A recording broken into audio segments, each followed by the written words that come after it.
जय मसीह की। आइए हम परमेश्वर के वचन में से कुछ सीखेंगे। आज हम पढ़ेंगे उत्पत्ति उत्पत्ति का चैप्टर 37 37 अध्याय से हम पढ़ेंगे। यूसुफ के बारे में आज हम देखेंगे, यूसुफ के जीवन के बारे में। और जो यूसुफ है, ये किसकी परछाई, किसकी शैडो है, किसके जीवन के बारे में परमेश्वर हमें पहले से ही इस पुराने नियम में इन वचनों के द्वारा हमें बताते हैं। तो आज हम यूसुफ के जीवन में देखेंगे कि कैसे परमेश्वर ने उसको इस्तेमाल किया, खड़ा किया, और पहले उसका जीवन किस परिस्थिति में था, उन लोगों ने और उसके अपनों ने ही उसको पहले किस रीति से देखा, और परमेश्वर ने कैसे उन सभी लोगों में परमेश्वर ने यूसुफ को ऊंचा किया। आज हम परमेश्वर के वचन में से इन सारी चीजों को देखेंगे। तो हम परमेश्वर के वचन में से पढ़ेंगे। यूसुफ और उसके भाई याकूब तो कनान देश में रहता था, जहां उसका पिता परदेशी होकर रहा। याकूब के वंश का वृतांत ये है। यूसुफ 17 वर्ष का होकर अपने भाइयों के संग भेड़ बकरियों को चराता था, और वह लड़का अपने पिता की पत्नी बिल्हा और जिल्पा के पुत्रों के संग रहा करता था, और उनकी बुराइयों का समाचार अपने पिता के पास पहुंचाया करता था। यूसुफ था। यूसुफ के कितने भाई थे? टोटल 11। और यूसुफ को मिला के ये टोटल 12 भाई थे। ठीक है। माँ के जो इसकी माँ रहेल थी, उसके पुत्र कौन कौन थे? यूसुफ और उसका सका भाई बिन्यामीन। ये 2 भाई सके थे राहेल से। राहेल जो याकूब की पत्नी थी, उसके ये 2 बच्चे हुए उससे। उसका नाम है यूसुफ और उसका सगा भाई बिन्यामीन। और सौतेली माँ जिला के जो पुत्र थे, रूबेन, शिमोन, लेवी, यहूदा, इसाकार और जुबलून। फिर एक और सौतेली माँ के जो बच्चे हुए, बिला के पुत्र दान और नप्ताली। और जिल्फा के जो पुत्र थे, गाद और अशेर थे। जो मतलब कि यूसुफ का एक ही सगा भाई था, बिन्यामीन उसका नाम था। ठीक है। और ये क्या थे? ये पूरे टोटल 12 भाई थे। 12 भाई। यीशु मसीह के चेले कितने थे? 12। और ये यूसुफ की स्टोरी से आज हम देखेंगे, आज हम जानेंगे कि कैसे हमें परमेश्वर पुराने नियम में ही यीशु मसीह की शैडो को दिखाता है। बार बार हम कोई भी पुराने नियम का जब चैप्टर पढ़ते हैं, कोई भी चैप्टर हम उठा के पढ़ लें, हर एक चैप्टर में हम यीशु मसीह की छवि को देखते हैं। तो आज हम यूसुफ के जीवन के द्वारा देखेंगे कि कैसे परमेश्वर यीशु मसीह की इस शैडो को यहाँ पे हमें दिखा रहा है। ये याकूब वही है जिसने स्वर्गदूत को पकड़ा और उसके साथ मलयुद्ध करा, और उसके बाद उसने उसको ब्लेस करा, और उसका नाम फिर बाद में इज़राइल रखा गया। तो इज़राइल अपने, मैं पढ़ रही हूँ वचन 3 से 37 का 3, और इसमें हम बीच बीच में से कहीं कहीं से वचनों को लेके पढ़ूंगी। मैं वचन के बारे में आपको बताऊंगी कि मैं कौन सा वचन अब पढ़ रही हूँ। अगर आपको इसको पूरा पढ़ना है तो इस चैप्टर को आप पूरा पूरा कंप्लीट करना। तो क्या लिखा है, हम वचन 3 से पढ़ेंगे, 37 का 3।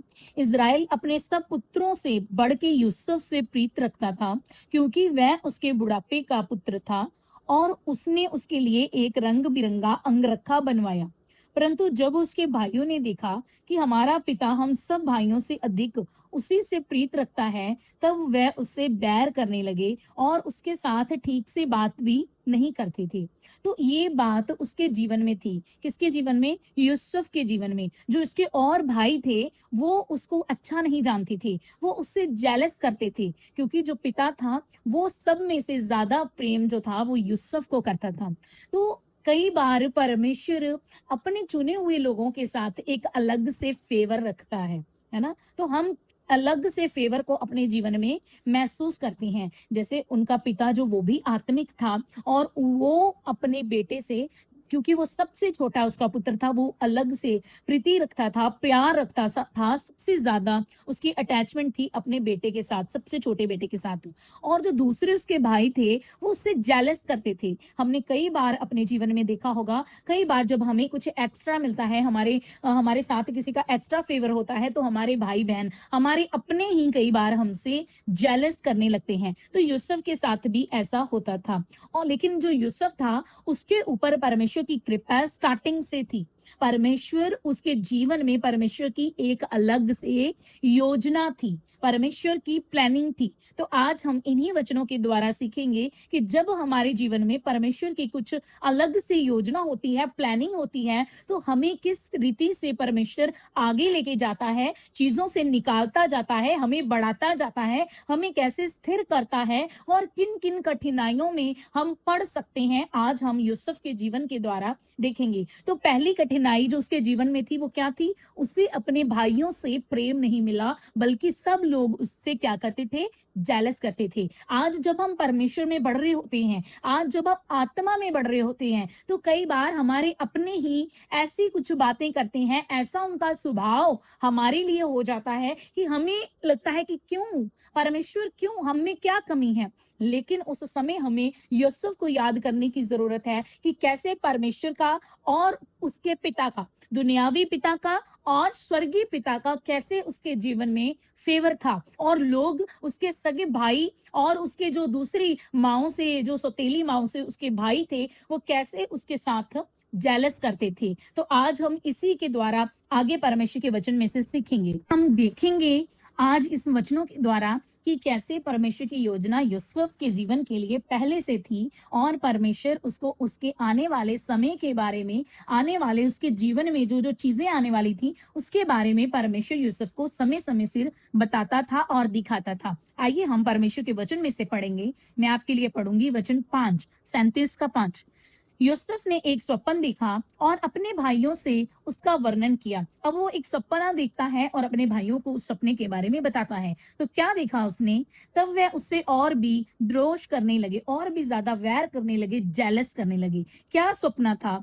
उसने उनसे कहा, जो स्वप्न मैंने देखा है उसे सुनो। हम लोग खेत में पूले बांध रहे हैं और मैं क्या देखता हूँ कि मेरा पूला उठकर सीधा खड़ा हो गया। तब तुम्हारे पूलों ने मेरे पूले को चारों तरफ से घेर लिया और उसे दंडवत किया, है ना। तो परमेश्वर ये स्वप्न के द्वारा यूसुफ को स्टार्टिंग में ही ये दिखाता है, बहुत पहले ही, जबकि ये चीजें उसके जीवन में काफी साल बाद जाके पूरी होती हैं, जब हम आगे देखेंगे, लेकिन परमेश्वर उसे ये चीजों को पहले से ही दिखाता है।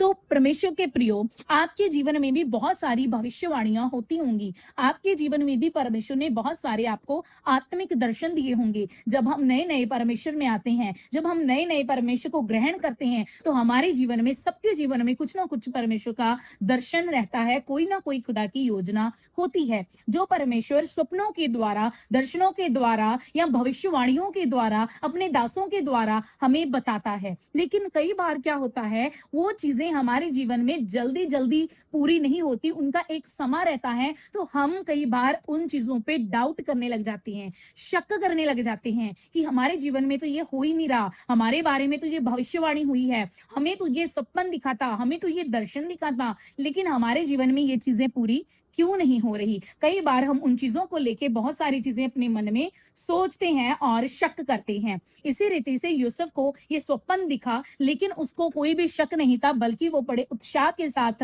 अपने भाइयों से उन दर्शनों के बारे में कहता था कि ऐसा करके ऐसा होगा।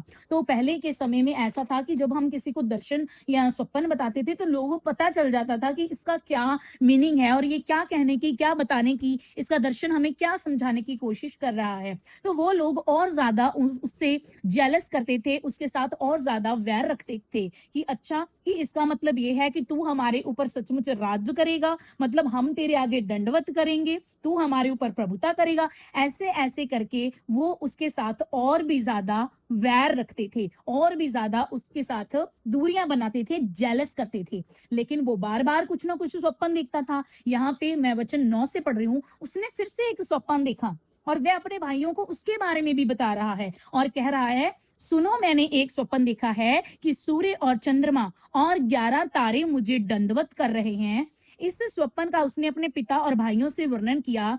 तब उसके पिता ने उसको डांट कर कहा, ये कैसा स्वप्न है जो तूने देखा है? क्या सचमुच मैं और तेरी माँ, जो सूरज और चंद्रमा थे, वो उसके माता पिता को दर्शा रहे थे? और उसके मतलब को समझ के अब उसका जो पिता याकूब है, जिसका नाम इजराइल पड़ा था, वो यूसुफ को कह रहा है कि अच्छा, क्या सचमुच मैं और तेरी माता, तेरे भाई सब जाकर तेरे आगे भूमि पर गिरकर तेरे आगे दंडवत करेंगे?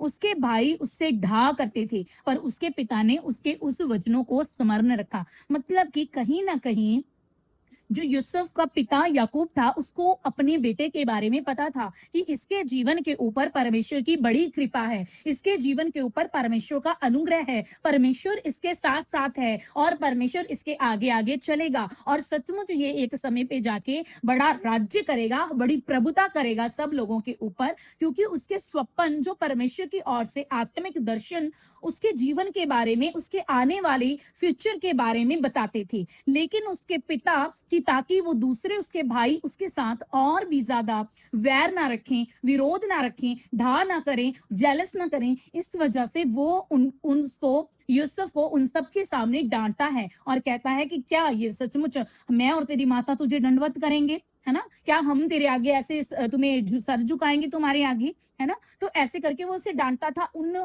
दूसरे अपने बेटों के सामने, ताकि उनके मन में कुछ ज्यादा यूसुफ के बारे में और ज्यादा जेलस या और ज्यादा वैर विरोध ना आ जाए। लेकिन लिखा है कि पिता ने उस वचन को स्मरण रखा, लेकिन उसके पिता ने हमेशा इस स्वप्न को, इन शब्दों को याद रखा। उसको पता था कि एक ना एक दिन ये स्वप्न मेरे बेटे के जीवन में जरूर पूरे होंगे। वो उस स्वप्न को, उस दर्शन को उसने तुच्छ नहीं जाना, उसने याद रखा। उसको पता था कि ये परमेश्वर की ओर से उसके जीवन में ये दर्शन उसको दिख रहे हैं। तो कई बार हमें, हमारा जो गाइडर होता है, हमें जो गाइड करने वाला होता है, कई बार उनको हमारे बारे में पहले से पता चल जाता है जब वो हमारे आत्मिक जीवन को देखते हैं, जब वो देखते हैं हमारे जीवन के लिए परमेश्वर हमारे ऊपर या फिर उनके ऊपर हमारे बारे में क्या विजन्स दिखा रहा है, क्या दर्शनों को प्रकट कर रहा है, हमारे जीवन के बारे में परमेश्वर आगे क्या चाहता है, परमेश्वर की क्या योजना है। तो खुदा के दासों को भी इस चीजों के बारे में पता चलता है।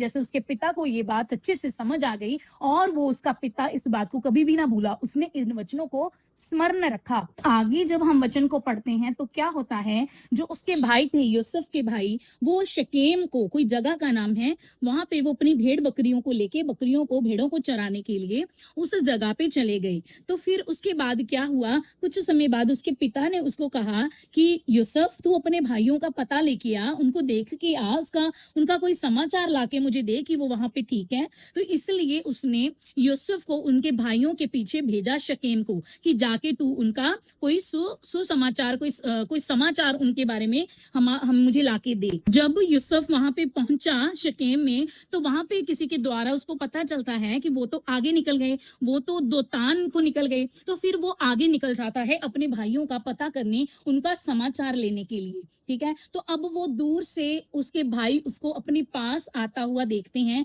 जब वो दोतान में पहुंचता है। तो जब वो देखते हैं दूर से कि यूसुफ आ रहा है, उनके मन में तो पहले से ऐसे विचार थे कि हम कुछ ना कुछ इसके जीवन को कर दें, हम कुछ ना कुछ, क्योंकि वो पहले से उसको जेलस करते थे, उसके साथ वैर रखते थे, विरोध रखते थे अपने मन में। इस बात से हमें क्या सीखने को मिलता है कि जब हमारे मन में किसी के लिए कोई छोटी सी बात हो तो हमें शैतान को या पाप को अवसर नहीं देना है। अगर हमारे जीवन में किसी के लिए कोई क्रोध, कोई गुस्सा, कोई वैर विरोध, किसी भी तरह की कोई ऐसी चीज आ भी जाए तो हमें उसी समय प्रार्थना करने की जरूरत है, आत्मा से हमें सहायता मांगने की जरूरत है, ताकि हमारे जीवन में ये जो शैतान ने बीज को रखा है इसको हम वहीं पे डिस्ट्रॉय कर सकें, खत्म कर सकें, नाश कर सकें। परमेश्वर के आत्मा से हमें सहायता मांगनी है, मदद मांगनी है उस क्रोध को छोड़ने के लिए, उस गुस्से से उभरने के लिए। हमें उस गुस्से को, उस वैर विरोध को अपने दिल में नहीं रखना। अब वो छोटी छोटी चीजों को अपने मन में रखते रखते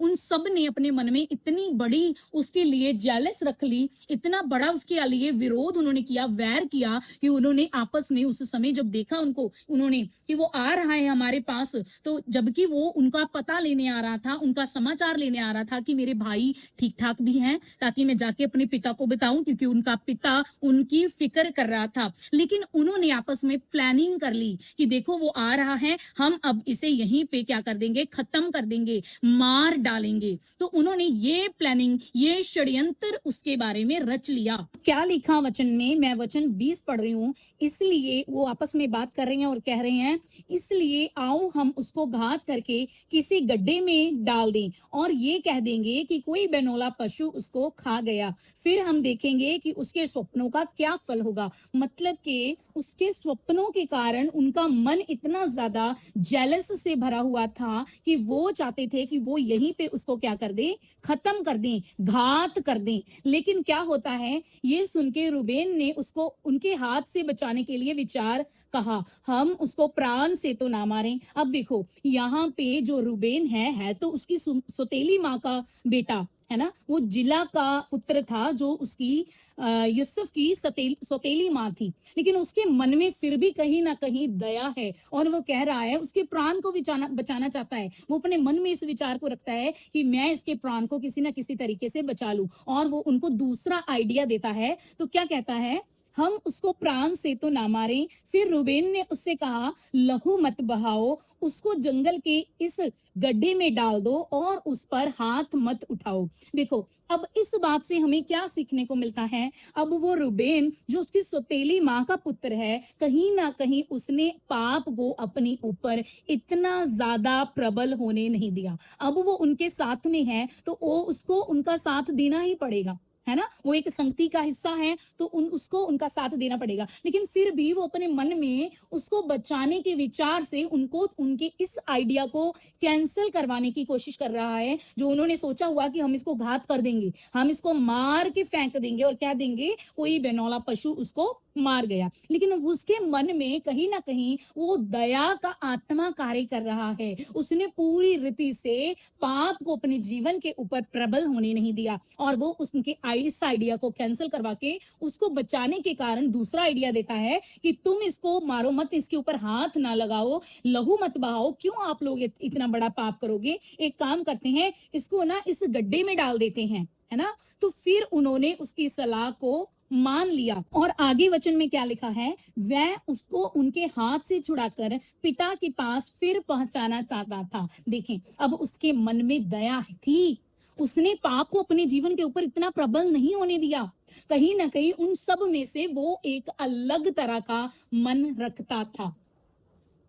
तो इससे हमें क्या सीखने को मिलता है, कई बार आप लोग किसी संगति में, किसी लोगों में, किसी झगड़े में जब आप खड़े होते हो ना, तो आपको ऐसे लगता है कोई बात नहीं, जब इतनी बड़ी भीड़ ये सब देख रही है, हम भी चुपचाप इस तमाशा को देखें और निकल जाएं। आप अपने शब्दों को रखना जरूरी नहीं समझते। और देखें यहाँ पे रूबेन के उन शब्दों की क्या वैल्यू हो गई यूसुफ के लिए। कैसे परमेश्वर ने उसके शब्दों को उसके यूसुफ के जीवन को बचाने के लिए इस्तेमाल किया। उसने अपने शब्दों को रखा, है ना। तो कई बार हम क्या करते हैं, हम कई बार उन अपने शब्दों को अपने आप ही पास ही रख छोड़ते हैं, हम कुछ बोलते ही नहीं। बहुत से लोग जो बंधुआई में होंगे, बहुत से लोग जो दुख में होंगे, जहां पे हमें वचन को बताना जरूरी है, परमेश्वर की गवाही को बताना जरूरी है, लेकिन हमें लगता है कि शायद हमारे शब्दों की कोई वैल्यू नहीं है, कोई फर्क नहीं पड़ेगा। लेकिन खुदा के प्रियो, आपके शब्द किसी के लिए कैसे उसको जीवन प्रदान कर दें ये आप नहीं जानते। आपके शब्दों के द्वारा परमेश्वर उनके जीवन में क्या कार्य कर रहा है या करना चाहता है ये आप नहीं जानते। इसलिए अगर कहीं पे भी परमेश्वर आपको बोलने का मौका दे, तो चाहे वो एक भीड़ एक साइड पे हो, लेकिन आपको अपने शब्दों को उस जगह पे रखना है। हो सकता है आपके शब्द किसी के जीवन को बचा जाएं, आपका बताया हुआ वचन किसी को अंधकार में से निकाल ले, किसी को बीमारियों में से छुड़ा ले, किसी को अनंत जीवन में प्रवेश करने के लिए मदद करे। तो हमें अपने शब्दों को रखना है। जो उस समय परमेश्वर का आत्मा आपके द्वारा उस जगह पे कार्य करना चाहता है, उस कार्य को हमें रोकना नहीं है। तो आगे क्या होता है हम देखेंगे। हाँ, 24 वचन पढ़ रही हूं मैं, 37 का 24। और यूसुफ को उठाकर गड्ढे में डाल दिया और गड्ढा सूखा था और उसमें कुछ जल नहीं था। तब वे रोटी खाने बैठ गए और आंखें उठाकर क्या देखा कि इश्माएलियों का एक दल ऊंटों पर सुगंध द्रव बलसान और गंधरस लादे हुए गिलाद से मिस्र को चला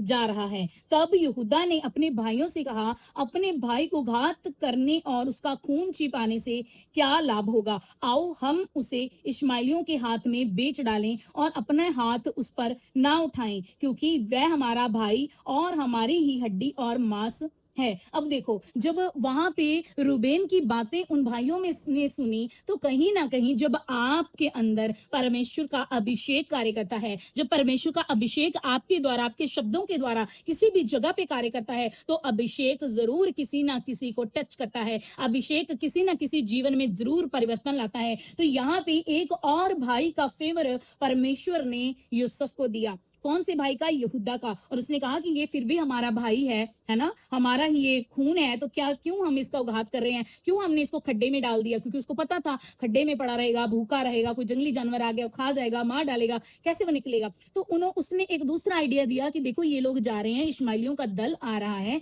क्यों ना हम इसको उनके हाथ बेच दें, तो हमें कुछ पैसे भी मिल जाएंगे, कुछ लाभ भी हो जाएगा। तो फिर उन्होंने ऐसे ही किया। अतः यूसुफ के भाइयों ने उसको इस गड्ढे में से खींच के बाहर निकाला और इश्माइलियों के हाथ चांदी के 20 टुकड़ों में बेच दिया। किसको बेचा गया था 20 टुकड़ों में? कुछ याद आया? और किसको बेचा गया था? इस स्टोरी के द्वारा, इस वचन के द्वारा परमेश्वर कुछ दिखा रहा है हमें, जो नए नियम में होने वाला था, जो आगे चल के समय में होने वाला था, जो प्रभु यीशु मसीह हमारे लिए करने वाले थे। ये यूसुफ कहीं ना कहीं यीशु मसीह की एक शैडो को क्रिएट कर रहा है ना? तो वही सेम चीजें इस चैप्टर के द्वारा हमें बताई जा रही थी। हर एक चैप्टर प्रभु यीशु मसीह के बारे में जरूर बात करता है, अगर हम उसे डीपली समझें। हमें हर एक चैप्टर में प्रभु यीशु मसीह जरूर नजर आएंगे जब हम पुराने नियम के चैप्टर को पढ़ते हैं। फिर आगे क्या होता है? अब उसके भाई क्या करते हैं? उसको बेच देते हैं, उनके इश्माइलियों के दल में उसको बेच देते हैं, और जाके अपने पिता से कहते हैं कि उसको तो किसी जानवर ने मार दिया है, बेनौले पशु ने उसको मार दिया, ये देख उसके कपड़े, वो एक रंग बिरंगा अंग रखा उसके पिता ने उसके लिए बनवाया था, है ना? तो वो आके उसका अंग रखा उसको दिखाते हैं कि देख तू पहचान कर, ये उसी का अंग रखा है, और उसको दुष्ट पशु ने उसको खा लिया है, इसलिए उसको निसंदेह यूसुफ फाड़ डाला गया है। अब वो आके अपने पिता को ये झूठी कहानी जो इन्होंने खुद रची है वो बताते हैं। याकूब बड़ा ही दुखित होता है, वो अपने वस्त्र फाड़ता है, टाट को लपेट लेता है, अपने पुत्र के लिए बड़े दिनों तक वह विलाप करता रहता है,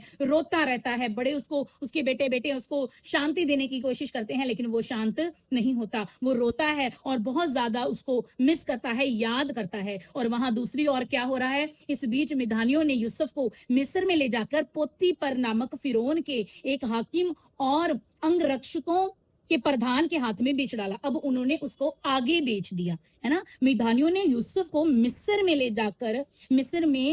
जाकर क्या किया? पोतीपर नामक फिरौन के एक हाकिम, फिरौन का एक हाकिम था, उसका एक कर्मचारी था, उसके अंगरक्षकों के प्रधान के हाथ में बेच दिया। उन्होंने उसको आगे बेच दिया, उन्होंने भी उसका क्या लिया? फायदा लिया।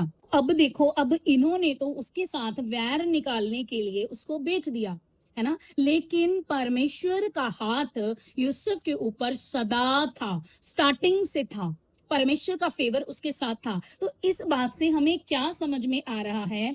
अगर आपके ऊपर परमेश्वर का फेवर है तो परमेश्वर आपको घात होने नहीं देगा, मरने के लिए नहीं छोड़ देगा। अगर लोग आपको धकेलेंगे खड्डों में, तो वहां से परमेश्वर आपको किसी ना किसी के द्वारा निकालेगा, आपको आगे लेके चलेगा, आपको अपनी बुलाहट के पास लेके जाएगा। आपकी जो बुलाहट परमेश्वर ने रखी है, आपको कई बार उस बुलाहट तक पहुंचाने के लिए ये जो है मुश्किल प्रोसेस से गुजरना पड़ता है। जैसे एक बीज होता है, जब उस बीज को फूटना होता है तो पहले उसको जमीन के नीचे दबा दिया जाता है, नीचे दबा दिया जाता है, फिर वो अंदर से टूटता है, वो पेनफुल प्रोसेस होता है। सेम इसी रीति से, जैसे अगर परमेश्वर की योजना, परमेश्वर की बुलाहट आपके जीवन में बड़ी है, तो कई बार आपको भी पेनफुल प्रोसेस से गुजरना पड़ता है। जैसे यहाँ पे यूसुफ पेनफुल प्रोसेस से गुजरा और यहाँ पे उसको आगे पहुंचा दिया गया, मिस्र में पहुंचा दिया गया, और पोतीपर नामक एक मिस्री ने, जो फिरौन का हाकिम और अंगरक्षकों का प्रधान था, उसने इश्माइलियों के हाथ से उसको क्या कर लिया? खरीद लिया। अब हम आगे पढ़ेंगे 39 का 2 वर्ष। तो क्या लिखा है? यूसुफ अपने मिस्री स्वामी के घर में रहता था। अब उसका स्वामी बन गया कोई मिस्री, जिसके घर में वो रहने लगा, यूसुफ, ठीक है, जिसके हाथ में उन्होंने बेचा था। और यहोवा उसके संग था, यहोवा उसके संग था। ये छोटी बात नहीं। अगर परमेश्वर का वचन स्पेशली इस बात को मेंशन कर रहा है तो इसका मतलब बहुत बड़ा है क्या लिखा? और यहोवा उसके संग था। खुदा के प्रियो, अगर आप किसी भी परिस्थिति में क्यों ना हो, किसी भी तरह की दुर्दशा में लोग आपको क्यों ना छोड़ के चले जाएं, लेकिन अगर आपके साथ यहोवा परमेश्वर है, अगर उसका फेवर आपके साथ है, यदि परमेश्वर आपकी ओर है, तो कोई भी आपका विरोधी नहीं हो सकता। तो आइए हम आगे देखते हैं क्या होता है फिर यूसुफ के साथ। इसलिए वह भाग्यवान पुरुष हो गया और यूसुफ के स्वामी ने देखा कि यहोवा उसके संग रहता है। अब देखो, उसके जीवन से, उसके जीवन की गवाहियों से, उसके जीवन को देख के हम कई बार बात करते हैं, हम वचन सुनाते हुए भी आपके साथ जब बात करते हैं कि हमारे जीवन से दूसरों को पता चले कि यहोवा परमेश्वर का फेवर हमारे जीवन में है, हमारे घर में है, हमारे परिवार में है। तो ऐसे ही लोगों ने जान लिया जब यूसुफ की लाइफ को देखा कि इसके जीवन में क्या है, परमेश्वर का फेवर है, यहोवा उसके संग रहता है और जो काम वह करता है उसको यहोवा उसके हाथ से सफल कर देता है। हालेलुया। यहाँ पे आगे क्या होता है, वो जो अंगरक्षकों का प्रधान था जिसको वो बेचा गया, उसकी क्या हुई? अनुग्रह की दृष्टि उस पर हुई और वह उसकी सेवा टहल करने के लिए नियुक्त किया गया। जो यूसुफ था उसकी सेवा करने के लिए क्या करा गया? नियुक्त किया गया। फिर उसने उसको अपने घर का अधिकारी बना के अपना सब कुछ उसके हाथ में सौंप दिया। उसने अपने पूरे घर के ऊपर उसको अधिकार दे दिया, सब कुछ उसको सौंप दिया। जब से उसने उसको अपने घर का और अपनी सारी संपत्ति का अधिकारी बनाया, तब से यहोवा यूसुफ के कारण उस मिस्री के घर पर आशीष देने लगा। और क्या घर में, क्या मैदान में, उसका जो कुछ था सब पर यहोवा की आशीष होने लगी। हालेलुया।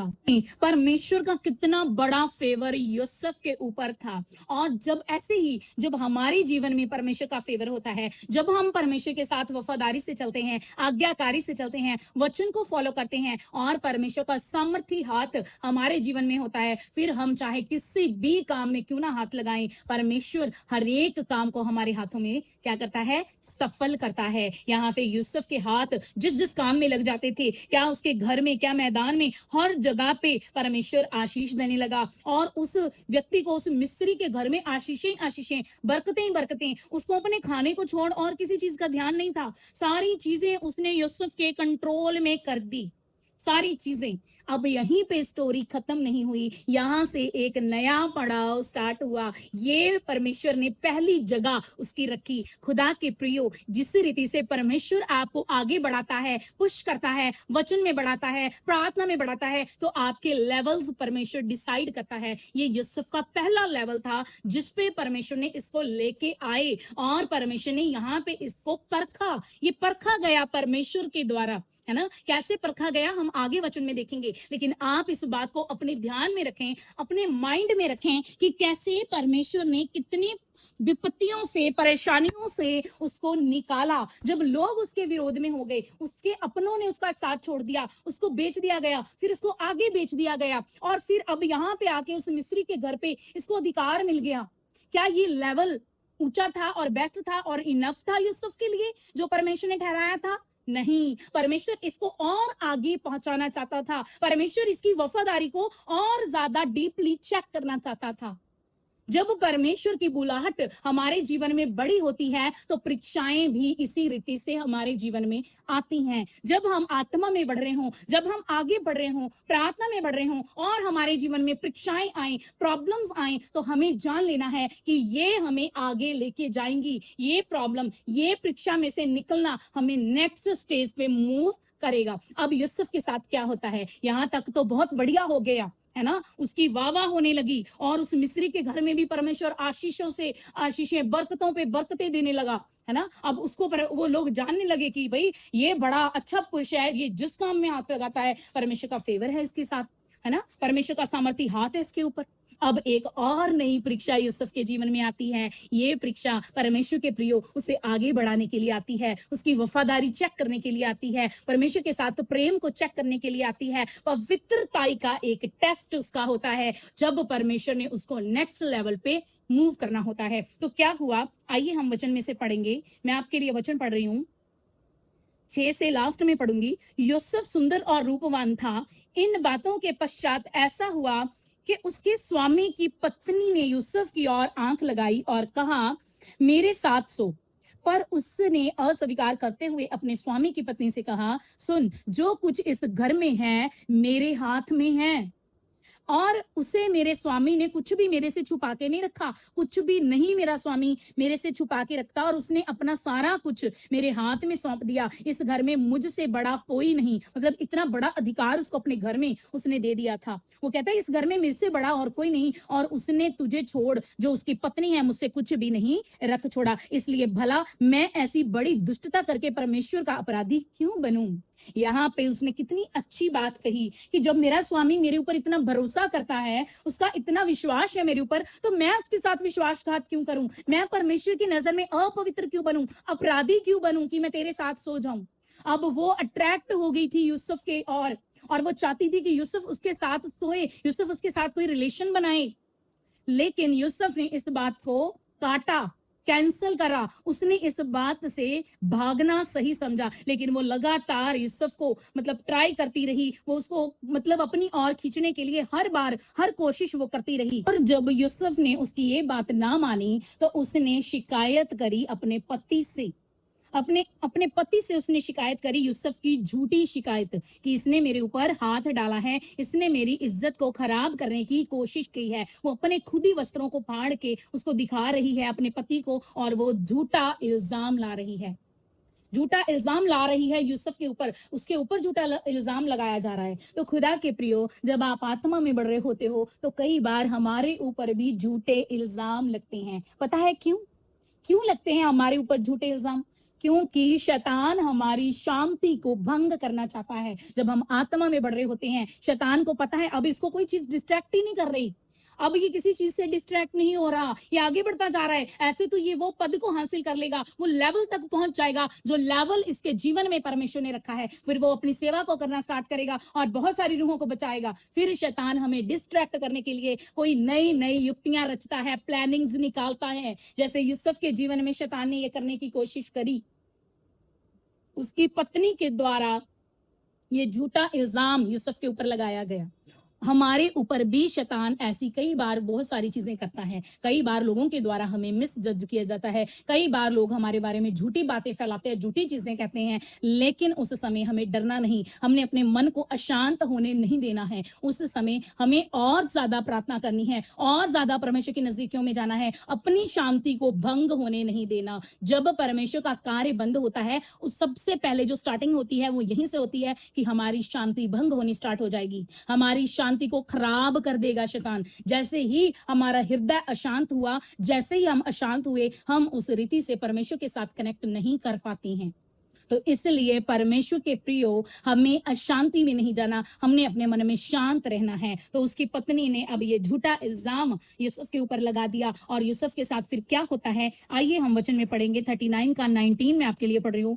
अपनी पत्नी की ये बातें सुनकर कि तेरे दास ने मुझ पर ऐसा ऐसा काम किया, यूसुफ के स्वामी का क्रोध भड़का, और यूसुफ के स्वामी ने उसको पकड़कर बंदी गृह में, जहां राजा की कैद बंद थी, जहां राजा के कैदी बंद थे। अब राजा के कुछ कैदी बंद थे, ये जो था ये अंगरक्षकों का प्रधान था, है ना, राजा के अधीन था, लेकिन इसने अपने घर पे उसको रख लिया था। अब राजा के जो कैदी जिस जेल में बंद थे, इसने उस कैदी को भी, इसने यूसुफ को भी, जिसकी कोई गलती नहीं थी, उसको भी राजा के कैदियों के साथ क्या कर दिया, बंद करवा दिया, उस कैद में डलवा दिया, उस बंदी गृह में उसको रखा गया। लेकिन फिर यहाँ पे एक बात लिखी है, ध्यान से सुनना, पर यहोवा यूसुफ के संग संग रहा और उस पर करुणा की, और बंदी गृह के दरोगा के अनुग्रह की दृष्टि उस पर हुई। हालेलुया, परमेश्वर का धन्यवाद करते हैं, हम परमेश्वर का शुक्र करते हैं। देखें, जब आप सही हो, जब आप परमेश्वर की वफादारी में, आज्ञाकारी में चल रहे हो, तो परमेश्वर का फेवर आपको हर जगह पे मिलेगा।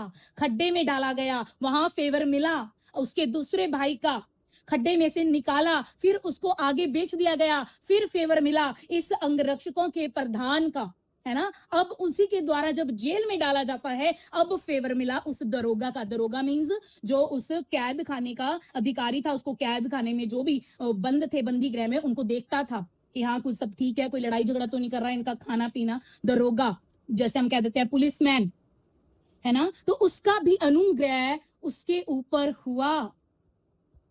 तो परमेश्वर कैसा महान है, जो किसी भी परिस्थिति में अपने विश्वासियों को, अपने लोगों को छोड़ता नहीं है। क्या करता है वो दरोगा? हम 22 वचन पढ़ रहे हैं। इसलिए बंदी गृह के दरोगा ने उन सब बंदियों को जो कारागर में थे यूसुफ के हाथ में सौंप दिया, और जो जो काम वह वहां करते थे वह उसी की आज्ञा से होता था। यूसुफ के वश में जो कुछ था उसमें से बंदी गृह के दरोगा को कोई भी वस्तु देखनी ना पड़ती थी। मतलब जो दरोगा का काम था वो पूरी रीति से यूसुफ ने वहां पे संभाल लिया। और यहाँ पे एक लास्ट लाइन फिर से लिखी है, यहोवा उसको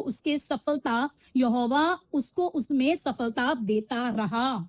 आप देखें, हर जगह पे परमेश्वर अपने बच्चों को फेवर देता है। हर जगह से, हर परिस्थिति से परमेश्वर आपको निकालता है जब आप परमेश्वर की नजर में सही हैं, जब आप पवित्रताई में हैं, जब आप आज्ञाकारी में हैं, जब आप परमेश्वर की अधीनगी में चल रहे हैं। परमेश्वर आपको किसी भी रीति से फंसने नहीं देगा। और अगर आपके जीवन में कोई परमेश्वर की बुलाहट है तो चाहे कोई कुछ भी क्यों ना कर ले, जितने मर्जी जेलस कर ले, जितना मर्जी आपको पीछे करने की कोशिश करे, आपको पीछे धकेल दे, आपको मना करे, पीछे खींचे, बुराइयां आपके ऊपर, लांछन, निंदाएं, झूठी बातें, आरोप, कुछ भी आपके ऊपर लगे, लेकिन खुदा की बुलाहट जो आपके जीवन में है वो जरूर पूरी होके रहेगी।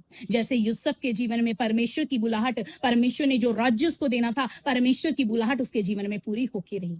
तो हमने इन सारे वचनों में से जो सीखा, हमें उन चीजों के ऊपर मनन करना है कि हमें परमेश्वर की अधीनगी में चलना है। हमें कभी भी अपने मन में ऐसे विचारों को नहीं लाना कि हाँ परमेश्वर ने ये दर्शन तो दिया, ये भविष्यवाणियां तो करवाई, लेकिन पता नहीं ये पूरी होंगी कि नहीं होंगी। हमें परमेश्वर को कोसना नहीं है। हम किसी भी परिस्थिति में हैं, हमने अपने पवित्रताई का जीवन जीना नहीं छोड़ना। हमें परमेश्वर के वचनों को हर जगह पे फॉलो करना है। तो जब हम ऐसा करेंगे, परमेश्वर का फेवर हर उस जगह पे होगा जहां जहां पे भी आप जाओगे। और हरेक उस ऐसे व्यक्ति को जो आपको इस परिस्थिति में डालने के लिए परमेश्वर की नजर में दोषी बना, परमेश्वर उनको एक दिन आपके आगे जरूर झुकाएगा, जरूर उसको आपके लिए आपके आगे अधीन करेगा। आपको लोगों के ऊपर नहीं, परमेश्वर के ऊपर भरोसा रखना है, अपनी बुलाहट को पूरा करते हुए आगे बढ़ते जाना है। तो हम इसी का पार्ट 2 कल के वचन में जरूर सीखेंगे। इस वचन के द्वारा परमेश्वर आप सबको आशीष और बरकत दे। जय मसीह की।